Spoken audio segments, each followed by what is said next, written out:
in selecting a company to invest in, it's a science to some extent, but it's also an art.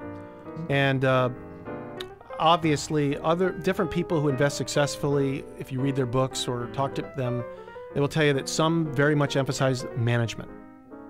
And that's what's the most important thing. The idea can change. Others will say, it's looking at big markets. Most important to identify really large emerging markets, to be able to predict when a market is going to be emerging, that is large. So all those things matter, but in my case, and in our firm's case, we're very much over the years thought of as a startup venture firm, as opposed to a late stage firm. So there's not a lot of information always. You're always going to have things you don't know. You're never going to have perfect information. So you have to take some big risk.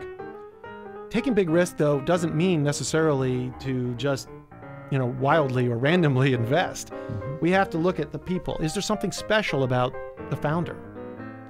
Or if it's a little later, something special about the management team. And by the way, in a company, the most important thing you will ever do as an investor is to identify and put in place a great CEO. At the end of the day, it's the single most important thing. It tells you whether a company's going to be successful more than anything else, more than the business plan, size of market, anything else.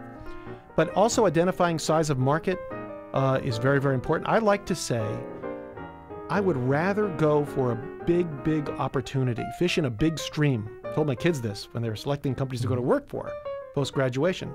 Go look at something where you're fishing in a big stream. If you were fishing in a small stream, a niche opportunity, well, if something doesn't work at that one, there's not going to be a lot of other opportunities either. Where if you're fishing in a big emerging stream, there's lots of fish coming down, you're going to catch one here or there. So it's very important to identify areas of the economy, let's say, that are ripe for very large change, or areas of certain industries.